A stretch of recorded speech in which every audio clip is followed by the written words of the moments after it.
Begitulah Allah kalau ingin mengangkat derajat hambanya, siapapun takkan bisa menjatuhkannya. Tapi tatkala Allah ingin merendahkan derajat hambanya, siapapun takkan bisa untuk mengangkatnya itu lagi. Bayangkan Pak, yang dulunya pakai baju dinas, memberikan keadilan kepada orang, memberikan satu hukuman kepada orang, sekarang dihukum. Begitulah romantika kehidupan kita ini.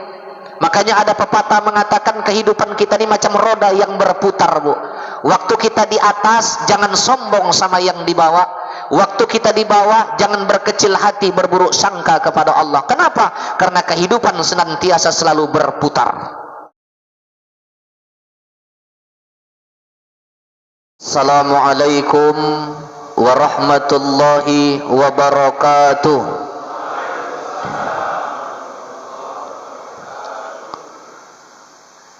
Alhamdulillahi Rabbil Alamin, wassalatu wassalamu ala ashrafil anbiya'i wal mursalin, imamil muttaqin sayyidil hurril muhajjalin, wa ala alihi wa ashabihil mujahidin at-tahirin, amma ba'du.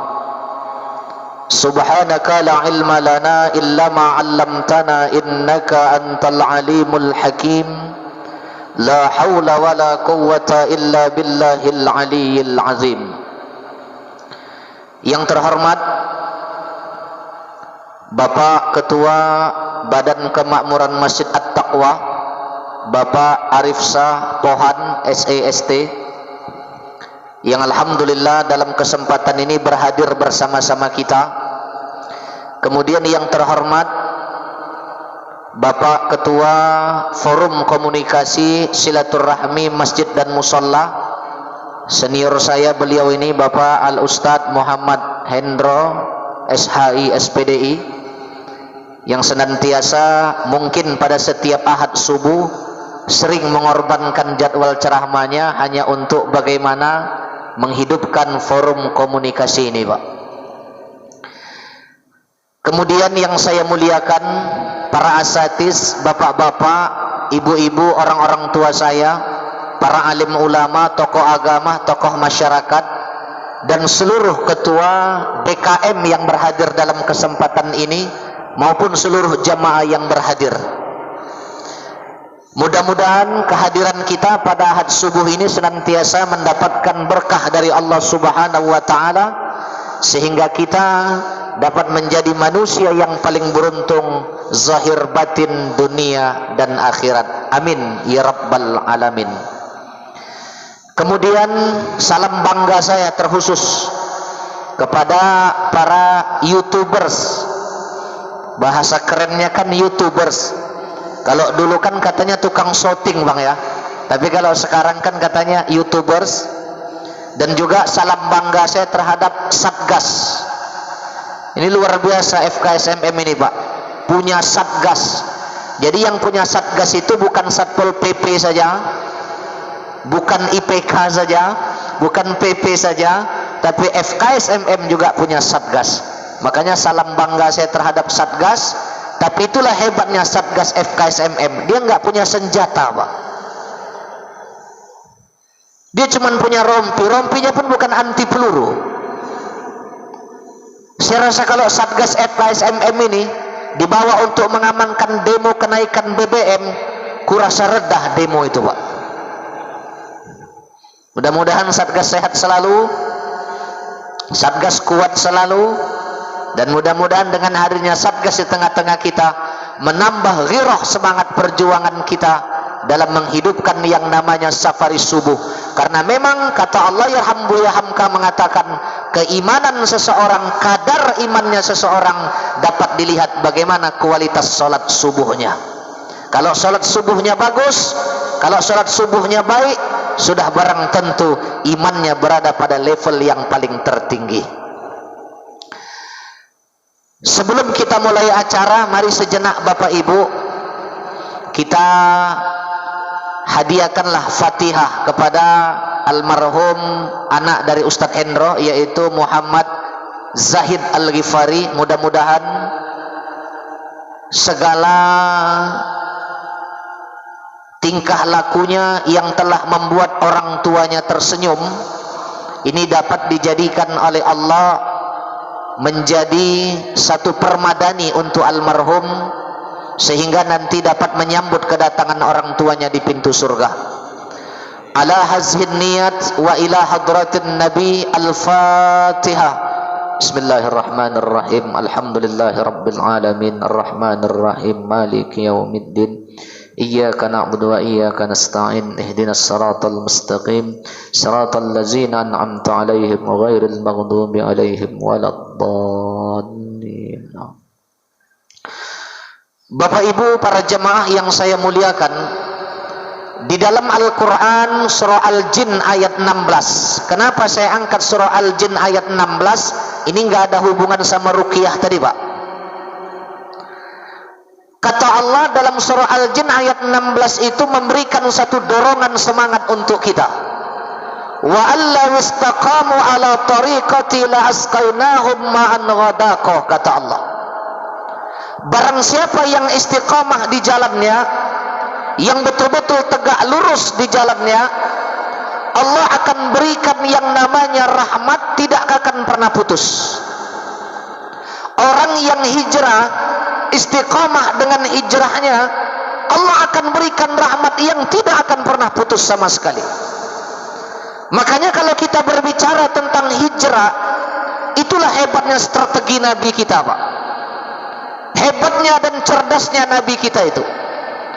Karena memang Nabi sewaktu berhijrah memilih para sahabat itu yang benar-benar istiqamah.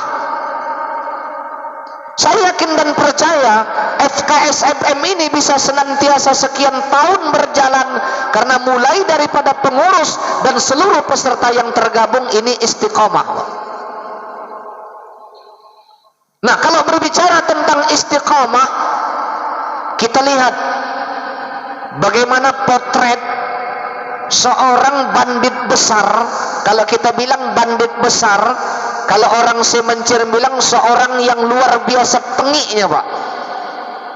Itulah Amirul Mukminin Umar ibn al-Khattab.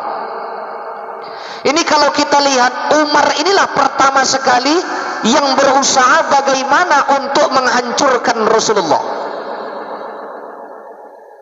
Makanya kita FKSMM ini perlu juga orang yang model seperti ini, tapi setelah hijrah.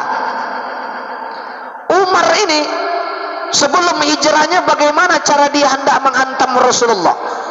Bahkan dalam salah satu riwayat itu Umar pernah tuh menyeret pedangnya, itu pedang dibalik di tengah padang pasir, diseret oleh Umar.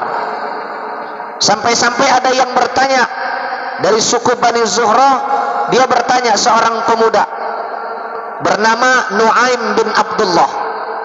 Kata Nuaim, "Hei Umar, kau mau kemana?" Kata Umar, "Aku ingin membunuh Muhammad itu." "Kenapa kau ingin membunuh Muhammad?" Karena Muhammad itulah yang mempengaruhi warga kota Mekah ini untuk meninggalkan Tuhan kami, sesembahan leluhur nenek moyang kami. Lantas kata Nuaim, "Kau nggak salah Umar." "Kenapa?" "Jangan ndak kau bunuh Muhammad, sedangkan adik kandungmu sendiri pun telah mengikuti ajaran Muhammad." Mendengar adik kandungnya ibu mendengar apa? Mengikuti ajakan Muhammad. Noi amarah Umar. Umar itu, Pak, kalau udah marah matanya merah. Nah, kalau kita matanya merah kan biasanya kemasukan setan ya, Pak ya. Umar itu kalau udah marah matanya merah. Sangkinkan kejamnya Umar itu waktu jahiliyahnya, anak perempuannya dikuburnya hidup-hidup. Ini kan manusia luar biasa ini, Pak. Anak perempuannya dikuburnya hidup-hidup. Akhirnya begitu sampai ke rumah adiknya, dia ketok pintu, buang. Yang di dalam nanya, "Siapa?" "Saya Umar ibn al-Khattab." Mendengar Umar yang datang, satu rumah, dalam rumah itu gemetar ketakutan. Kalau Umarnya sekarang, Pak Arif, kalau mirip-mirip kayak KPK lah. Makanya pejabat mana kalau yang nggak diundang KPK pucat mukanya, Bang. Ini Umar. Nah begitu dibuka pintu oleh adiknya Fatimah, Umar langsung bertanya, "Hei Fatimah, apa yang kau baca tadi?" Kata Fatimah, "Yang ku baca ini bang, Al-Quran, ajaran Muhammad." Lantas dia tanya, "Fatimah, ya benar kau telah mengikuti ajaran Muhammad?" Jawaban Fatimah cuma satu, "Benar bang." Dia layangkan tamparan ke pipi adiknya, memerciklah darah dari pipi adiknya. Gak ada rasa penyesalan dalam dirinya. Tapi perlahan-lahan Umar ini satu kehebatannya pak, walaupun wataknya keras tapi hatinya lembut. Wataknya keras tapi hatinya lembut. Ada model orang itu wajahnya lembut, wataknya keras. Kalau bahasa Perancisnya cengkal pak. Wajahnya sih lembut, tapi wataknya Masya Allah. Ada juga orang yang wataknya keras bu, hatinya lembut. Yang paling parah, wataknya keras, hatinya keras. Wah itu terlewat juga itu. Yang paling parah lagi, wataknya lembut, hatinya lembut. Nah, itu bencong lah itu pak. Nah jadi Umar tadi walaupun wataknya keras tapi hatinya lembut, mau menerima kebenaran, mau menerima hidayah. FKSMM memang perlu orang yang model seperti ini. Akhirnya adikku katanya, "Iya bang, apa yang kau baca tadi?" "Al-Quran bang." "Bisa kulihat?" "Enggak bang." "Kenapa?" "Karena abang masih kotor. Kalau abang mau melihat, abang mandi dulu, abang bersih-bersih, baru ku kasih mushaf ini." Mandi Umar pak, bersih-bersih Umar pada waktu itu. Seorang yang keras tapi mau mengikuti kata-kata adiknya. Nah singkat cerita, setelah Umar tadi mendapatkan hidayah masuk Islam, apa yang dilakukan Umar untuk agama Islam ini? Pertama sekali yang dilakukan oleh Umar, lahir batin jiwa ragaku untukmu ya Rasulullah. Maknanya apa? Menjadi backup terdepan untuk perjuangan Nabi. Nah kita memang perlu watak yang model seperti ini pak, keras tapi mau menerima kebenaran. Nah insya Allah mudah-mudahan dengan hadirnya FKSMM ke tengah-tengah masyarakat Semencirim ini kan dapat mempersatukan umat pak. Ini sebenarnya forum komunikasi kita ini udah dilihatnya ini pak, bagaimana gaungnya, bagaimana besarnya, bagaimana ramainya. Ini kan dijadikan barometer di setiap kecamatan, di setiap kabupaten kota. Mungkin penceramah-penceramahnya yang pernah diundang kemari. Susah mengumpulkan sebanyak ini pak. Bukan enak. Yang paling enak mengumpulkannya sholat Idul Fitri, nggak usah dikumpulkan, datang sendiri. Tapi mengumpulkan pada waktu subuh luar biasa ini pak. Makanya kita juga perlu mental Umar dalam pengurus FKSMM ini. Saya tadi sempat bincang-bincang sama Pak Arif waktu sebelum subuh, saya sudah sampai kemari. Beliau bilang, "Pak Ustadz, saya dulu Pak Ustadz baru hijrah." Saya bilang kalau baru hijrah kan itu jauh lebih baik. Yang nggak baik itu kan baru murtad pak. Kalau baru hijrah bagus. Beliau mengatakan, apakah BKM itu harus bisa yang namanya khotib dan imam? Enggak juga. Kalau BKM-nya bisa khotib dan imam, bagus. Tapi kalau enggak bisa, belum tentu tidak bisa jadi BKM. Di masjid kami pak, tukang parkirnya bang, ku cari yang memang enggak sholat Ustaz. Sampai saya dibilang kontroversi pada waktu itu. Kenapa yang enggak sholat pak? Biar aman kereta. Dia kan enggak sholat. Lama terbuka pintu hatinya. Rupanya kalau nur hidayah itu telah sampai ke dalam hati kita, siapapun tak akan bisa untuk mencegahnya itu lagi. Yang dulunya saya memang pilih bang, udah siap teller wawa itu saya panggil, "Wah, mau jaga parkir di mana?" "Di masjid." Dijaganya pak. Sampai saya difitnah pada waktu itu, ini ajaran sesat Ustadz. Kenapa rupanya orang yang nggak sholat suruh jaga parkir di masjid? Tapi itu kan trik kita, bagaimana cara kita merangkul. Nah sekarang jam 4 Ustadz, masjid udah dibuka, udah disapunya, udah disemprotnya pakai wangi-wangian semua. Dan dialah yang paling rajin iktikafnya di masjid. dan sampai meninggalnya pada waktu itu Wawa itu tertidur di dalam masjid, dia meninggal dunia. Coba bayangkan. Jadi memang kita nih mencari sahabat itu bagaimana Pak Ustadz? FKSMM ini yuk rangkul semua Pak Ustadz, mau bagaimanapun latar belakangnya bawa dulu. Tapi yakin dan percaya hidayah pasti akan sampai. Karena setiap manusia punya satu titik, namanya titik Tuhan. Kalau udah sampai titik Tuhan itu ke dalam hatinya, saya rasa nggak perlu diruqyah ini Pak, baik dengan sendirinya. Nah jadi Umar itu luar biasa totalitas, istiqomahnya kepada Rasulullah, istiqomahnya kepada Islam. Lah mudah-mudahanlah perjalanan subuh, gerilya subuh kita dalam kesempatan ini termasuk mencontoh bagaimana keistiqomahan Amirul Mukminin Umar ibn al-Khattab radhiyallahu an. Amin. Ini harapan kita. Nah jadi oleh karena itu orang yang istiqomah ini termasuk orang yang paling bahagia di dalam hidup. Karena kata Nabi orang yang bahagia itu ciri-cirinya 4. Pertama, orang yang bahagia tidak pernah melupakan kesalahan yang pernah dilakukannya. Tak ada kita nih yang tak pernah berbuat salah. Tapi orang yang paling bahagia dalam hidup, dia tidak pernah melupakan kesalahan yang dilakukannya. Sehingga kalau orang tuh nggak pernah melupakan kesalahan yang dilakukannya, nanti kalau mau buat salah lagi, mikir-mikir. Yang paling ngeri kita kan kesalahan dia nggak pernah dia ingat. Kesalahan orang yang selalu diingatnya. Ini yang jadi repot. Orang dalam sholat aja kadang pernah salah ya Pak. Dalam sholat kita pernah salah. Subuh semalam sholat tuh subuh, Allahu Akbar, imam udah baca Fatihah, kemudian imam baca ayat. Begitu imam baca ayat, yang dibacanya nggak panjang-panjang, cuman inna anzalnahu fi lailatul qadri. Begitu sampai kalimat salamun hiya hatta matla'il fajri, salah seorang jemaah dengan kuatnya mengatakan amin. Geger satu masjid Pak. Biasanya kan mengaminkan kalau Fatihah, dia baca ayat diaminkannya. Kenapa? Rupanya tertidur dan lupa dia Pak. Terus dalam sholat pun masih bisa salah. Apalagi kita manusia biasa Bu. Makanya orang yang bahagia itu dia tidak pernah melupakan kesalahan yang dilakukannya. Tidak pernah melupakan kesalahan yang dilakukannya. Sehingga kalau ingin berbuat salah, dia mikir-mikir. Tuh, satu.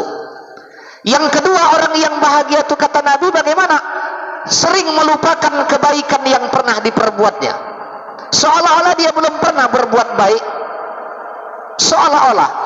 Jadi kalau ada kesempatan dan peluang untuk berbuat baik, dia selalu mengambil posisi terdepan. Nah ini dicontohkan oleh Abu Nawas. Ini Abu Nawas ini walaupun tokoh lucu, tapi Abu Nawas ini luar biasa istiqomahnya.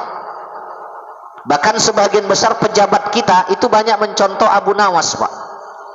Ya kalau kita dengar Abu Nawas itu kan orang yang paling cerdik. Ini Abu Nawas pada waktu itu diangkat menjadi seorang hakim. Tiba-tiba ada dua orang bertengkar, yang satu miskin, yang satu kaya. Rupanya yang miskin ini kelaparan. Kelaparan betul dia Ustaz. Jadi sebelum naiknya BBM udah banyak juga orang kelaparan. Udah kelaparan. Tiba-tiba lapar kali perutnya. Rupanya yang orang kaya ini sedang bakar sate. Datanglah dia. Dia ketok pintu rumah yang kaya. Assalamualaikum. Kata yang kaya, waalaikumsalam. Apa cerita? Tuan, berikan saya sedikit makanan Tuan. Saya lapar Tuan. Kata yang kaya tadi, nggak bisa. Ini sate khusus untuk tamu-tamu saya. Jadi saya nggak dapat Tuan. Enggak. Nah kalau begitu Tuan, kalau nggak dapat ya sudahlah Tuan. Tapi saya boleh duduk di depan rumah Tuan. Persilakan. Duduk di teras rumah orang kaya ini Pak. Tiba-tiba begitu duduk di teras rumah orang kaya ini, kan kalau bakar sate itu kan asap satenya kemana-mana. Diciumnya Pak Arif asap sate tadi. Udah enak dia mencium asap sate tadi. Orang kaya tadi keluar. Kau kok belum pulang? Izin Tuan. Saya nggak dapat sate pun nggak apa-apa.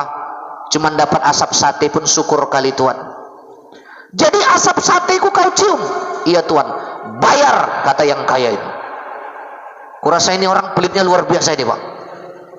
Asap sate suruh bayar. Kata yang kaya, bayar tuan, bayar. Kata yang miskin, aku nggak punya uang tuan. Nggak mau tahu lah aku, yang penting kau bayar.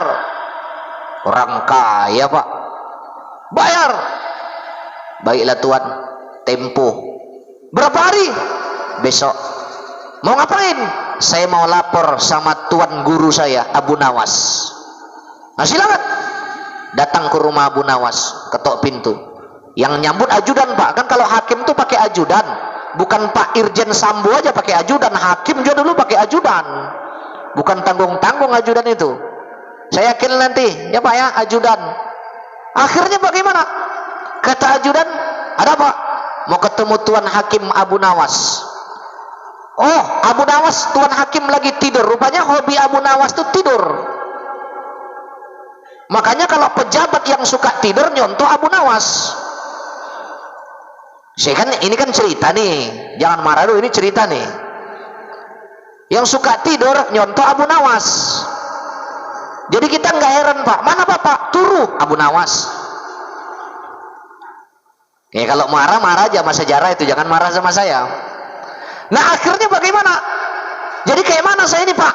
Besok pagi tunggu di mana? Di kantor.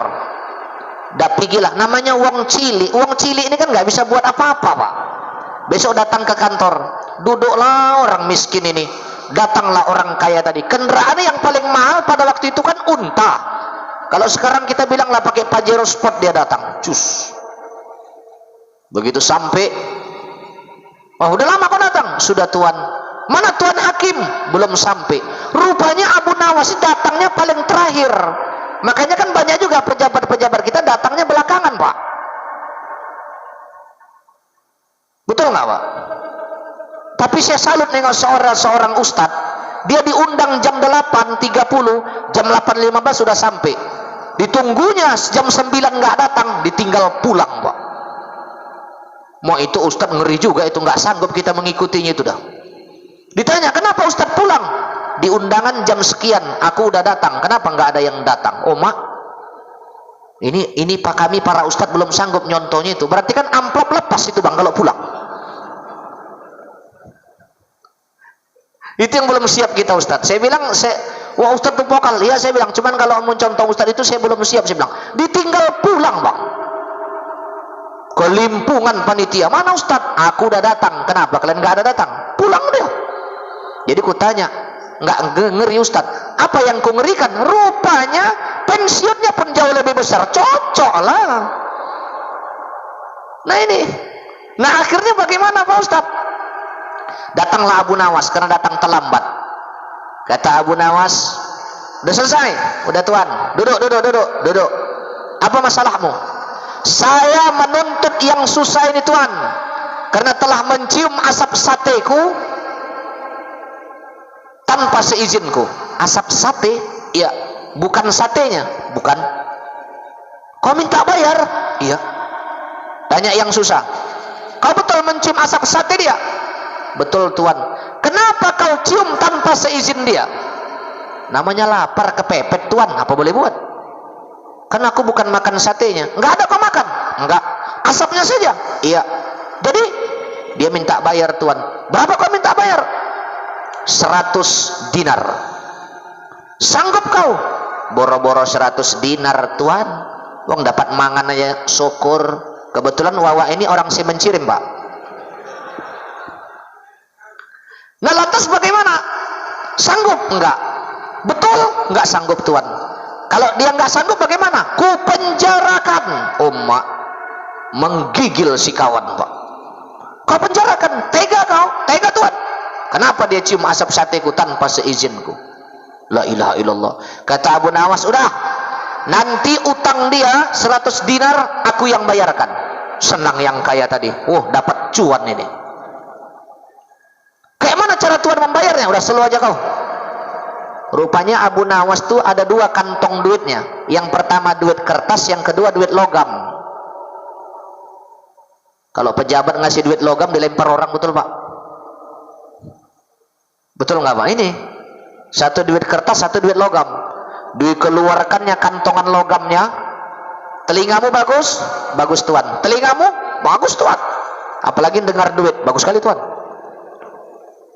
dilemparkan ke atas Pak, yang 100 dinar tadi, cus, lantai bawah batu, sereng, kan bunyi uang logam dilemparkan ke batu.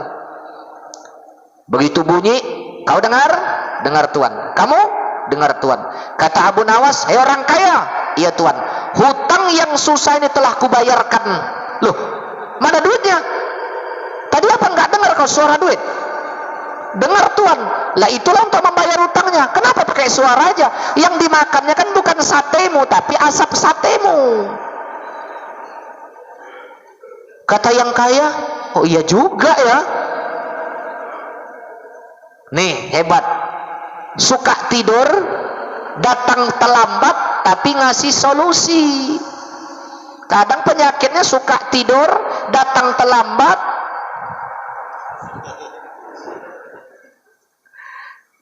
Ya, saya doakanlah, insya Allah nanti Pak Arif kalau dipilih oleh masyarakat ya, kalau terpilih di 2024 Pak, datangnya tepat waktu Pak. Kalaupun mau suka tidur, datang belakangan tapi ngasih solusi Pak, itu doa saya.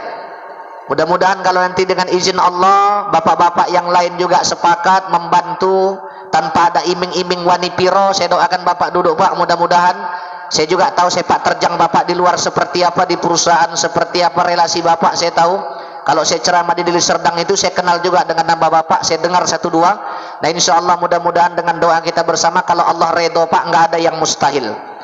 Contoh Pak, wali kota Binjai itu termasuk saya kemarin touring satunya. Nggak nyangka beliau jadi wali kota Pak, wakilnya, tapi Allah berkehendak. Makanya kalau dia ngomong macam mimpi kurasa Ustadz. Iya Pak, ini udah 2 tahun, jangan mimpi lagi Pak, aku bilang. Udah 2 tahun jangan mimpi lagi Pak. Ya iya katanya, artinya bagaimana? Kalau Allah berkehendak nggak ada yang mustahil. Saya bilang begini, terlepas dari kesalahan seperti apa, saya kalau menonton kasus Pak Irjen kita ini Pak, agak terhenyak batin saya. Kenapa agak terhenyak batin saya? Saya nggak mau komentar dari segi yang lain ya, tapi dari sudut pandang agama. Begitulah Allah kalau ingin mengangkat derajat hambanya, siapapun takkan bisa menjatuhkannya. Tapi tatkala Allah ingin merendahkan derajat hambanya, siapapun takkan bisa untuk mengangkatnya itu lagi. Bayangkan Pak, yang dulunya pakai baju dinas, memberikan keadilan kepada orang, memberikan satu hukuman kepada orang, sekarang dihukum. Begitulah romantika kehidupan kita ini. Makanya ada pepatah mengatakan kehidupan kita ini macam roda yang berputar Bu. Waktu kita di atas, jangan sombong sama yang di bawah. Waktu kita di bawah, jangan berkecil hati, berburuk sangka kepada Allah. Kenapa? Karena kehidupan senantiasa selalu berputar. Sehingga pantas saja orang yang paling bahagia tadi, yang sering melupakan kebaikan yang dilakukannya, seolah-olah dia belum pernah berbuat baik. Kalau ada kesempatan untuk berbuat baik, dia terdepan untuk melaksanakan perbuatan baik tersebut. Kalau tak sempat dia melakukan perbuatan baik itu, tidak ada kesempatan dia untuk melaksanakannya, ada rasa penyesalan di dalam dirinya. Ini orang yang paling bahagia. Yang ketiga kata Nabi, orang yang paling bahagia itu yang mana? Kalau untuk urusan akhirat selalu memandang ke atas. Saya baru tahu Pak, rupanya yang punya hadi gasoy bapak Pak. Sering lewat di komplek rumah, hadi gasoy. Sering lewat Pak, ditawarkan hadi gasoy, tapi baru tahu aku yang punya bapak. Bangga juga aku hari ini kalau ditanya nanti sama yang jualan hadi gasoy, aku pun yang punya pun udah tahunya aku bilang lah. Kan hebat juga Pak. Pagi ini minum soya kita semua. Baru yang ini kangen water. Baru aku tahu ada air kangen Pak. Ini Pak Arif juga alhamdulillah. Ini Pak Hadi Gasoy, Pak Maha. Luar biasa ini. Kita Islam memang harus begitu Pak. Janganlah setiap FKSMM aqua gelas saja. Linkyu, Amos. Makanya jemaahnya sering ke kamar mandi. Kenapa? Buang air. Tapi kena soya kita hari ini, alhamdulillah juga. Berapa banyak coba tengok Pak. Dari kita, untuk kita, kembali lagi kepada kita. Makanya kita kalau ada saudara kita yang muslim punya usaha, yuk kita bantu, yuk kita dukung, yuk kita sokong. Supaya apa? Paling tidak nanti kalau maju usahanya, keluar zakat infak sedekahnya 2,5%, akan dia kembalikan juga kepada saudara-saudaranya yang membutuhkan. Itulah Islam yang sebenarnya. Kayaknya kalau udah begitu, kita hidup dalam Islam ini Pak, macam 5 jari. Pertama pemimpin. Lah kalau pemimpinnya udah cinta ikut serta bagaimana pergerakan dalam BKM masjid ini, mempersatukan BKM. Susah loh Ustaz Endro mempersatukan BKM ini. Wih, nggak semudah membalikkan telapak tangan. Saya Pak, Ketua Dewan Dakwah Dewan Masjid Indonesia Kota Binjai, saya ketuanya. Saya ketua bidang dakwanya Pak Arif. Mempersatukan BKM nggak semudah membalikkan telapak tangan. Tapi luar biasa kita. Sekian puluh masjid Ustaz ya. Udah berapa puluh masjid kita? 38 masjid. Ajak kawan-kawan yang lain Pak. Kalau bisa sampai 100 masjid. Berapa masjid di Semencirim ini gabung di FKSMM? Untuk apa? Syiar. Nabi aja hijrah dari Mekah ke Madinah, yang dibangun pertama apa? Masjid. Bukan tanggung. Siapa bilang FKSMM nggak cinta Indonesia? Baru ini Pak pengajian, tengok ada bendera di sini. Ini kan cinta tanah air berarti. Seumur-umur aku ceramah baru ini ada bendera di depan Pak. Lepatan YouTuber kita. Jangan bilang FKSMM nggak cinta Indonesia. Jangan bilang Mencirim Syariah nggak cinta Indonesia. Jangan bilang lagi yang namanya channel-channel Islami nggak cinta Indonesia. Jangan bilang lagi FKSMM Sunggal Channel nggak cinta Indonesia. Ini bukti ya. Walaupun yang satu benderanya tinggal tadi masjid mana, besok dibawa Pak dua-dua. Nih bukti kita Pak. Nah artinya apa? Cinta terhadap tanah air, cinta terhadap Indonesia, inilah yang kita buktikan. Kenapa? Karena salah satu dulu pejuang kemerdekaan di Republik ini adalah para kiai, para ulama, para habaib yang luar biasa berjuang bagaimana untuk merebut kemerdekaan di tanah air ini. Jadi bukan tanggung Pak para ulama-ulama kita dulu merumuskan bagaimana negeri ini mau dibawa ke depan, perjuangan para ulama kita. Ditanya, rupanya ada dulu Ustadz, para ulama kita yang merumuskan kemerdekaan yang pakai jenggot. Banyak. Kenapa pula kita marah dengan ulama yang pakai jenggot? Ditanya, Ustadz mau kenapa belum pakai jenggot? Belum siap Pak. Ustadz Endro udah bisa pakai jenggot, udah siap. Jangankan Ustadz Endro, Bang Zul aja Mencirim Syariah pakai jenggot, luar biasa jenggotnya. Imam kita aja kalah jenggotnya dengan Bang Zul. Nah artinya bagaimana? Ini kan syiar.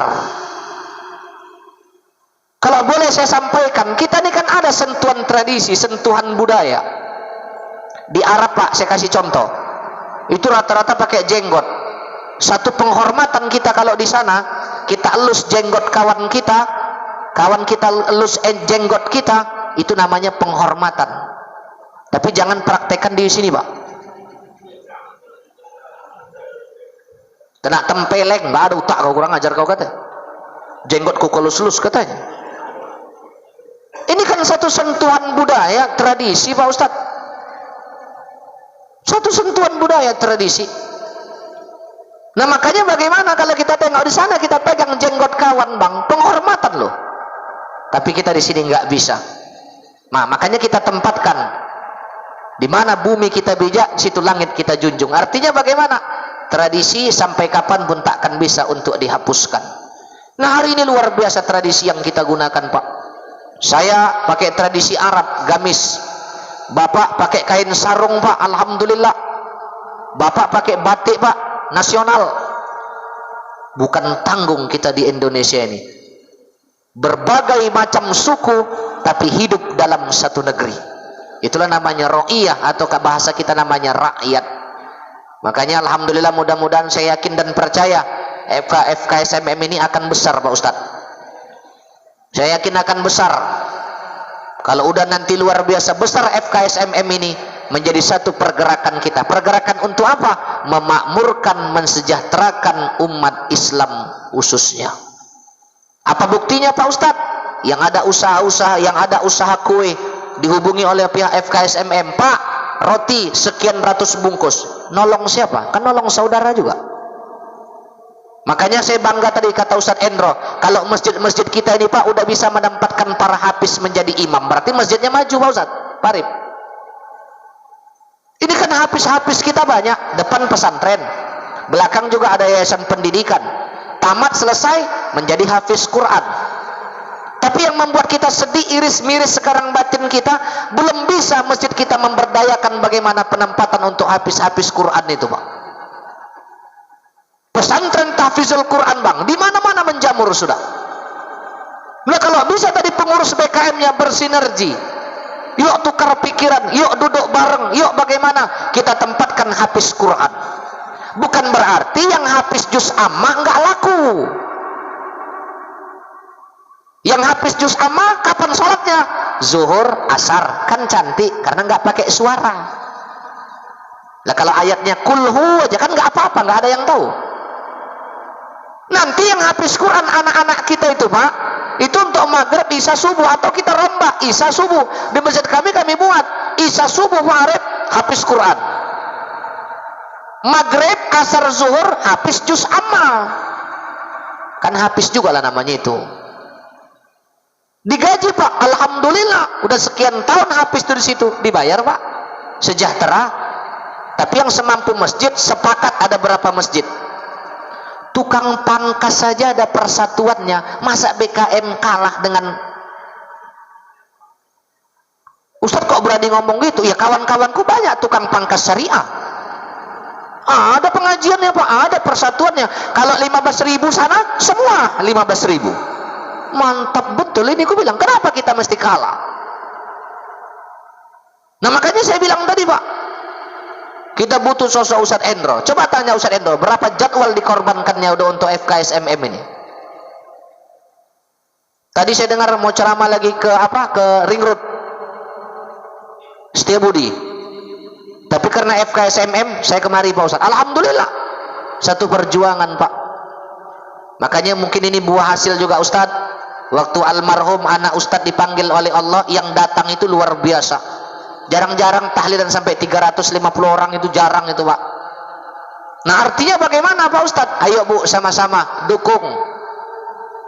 Kalau bisa lagi tambah lagi masjid kita yang ikut FKSMM ini. Yuk sama-sama bekerja sama-sama BKM, tempatkan hafiz-hafiz Quran kita. Lah kalau udah yang namanya hafiz Quran di depan, enak awak sholat Bang, nyaman awak sholat rasanya. Saya itu kalau di masjid kami itu kalau udah hafiz, saya udahlah tuan saja saya bilang, kenapa? Saya mau dengar Pak, tenang awak sholat tadi, enak dia Pak. Tapi itu yang membuat kita sedih sekarang, belum semua masjid sanggup menampung hafiz Quran itu Pak. Nah ada hafiz, ada mubaligh, alangkah baiknya. Kalau kata orang tua saya dulu, Abu Yasir waktu di pondok pesantren, apa kata beliau? Buya, kita mau bangun menara ini dengan total anggaran sekian ratus juta tuh Buya, siapnya ini bismillah siap. Rupanya kalau untuk masjid tuh Pak, ada saja jalannya diberikan oleh Allah Ta'ala. Kenapa? Karena setiap masjid yang ada di atas muka bumi ini kata Allah adalah rumahku. Barang siapa yang datang ke rumahku, mereka adalah tamu-tamuku kata Allah. Yang namanya tamu Allah pasti akan diberikan, dilayani dengan sebaik-baiknya. Tapi jangan niat masuk masjid mau jadi orang kaya, nggak bisa.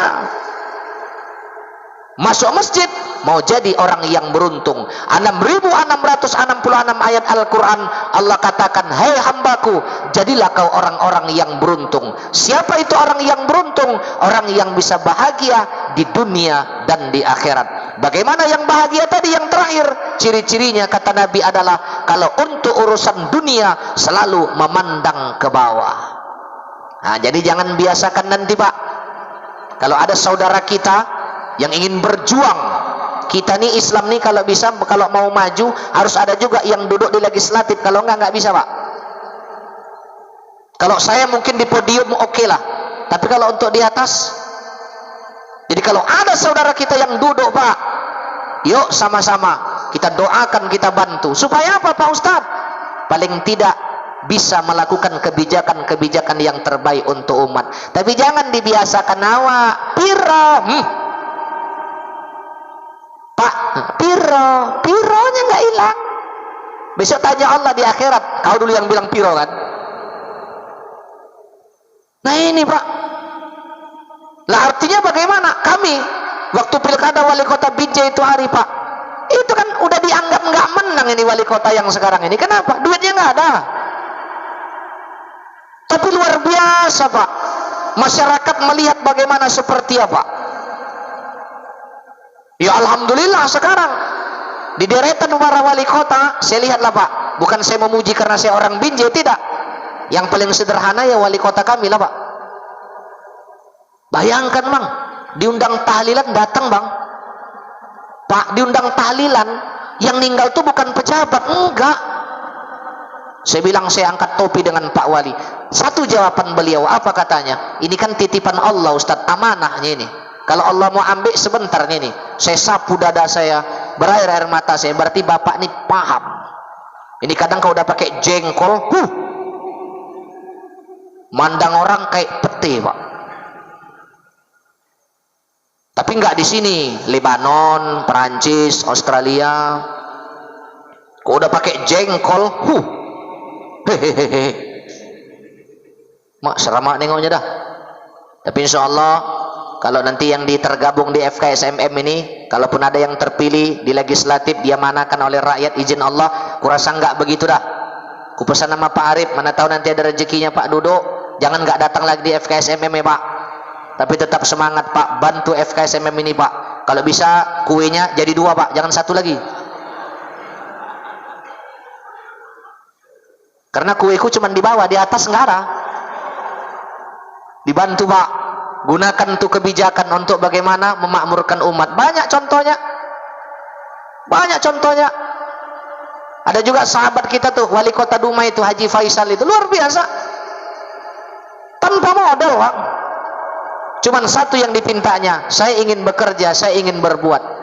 Jangan pernah kita berburuk sangka, lah nanti kalau udah naik lali. Jangan, kita ini sesuai dengan prasangkaku kata Allah. Lah kalau kita berprasangka gitu sama kawan kita, ya memang lali.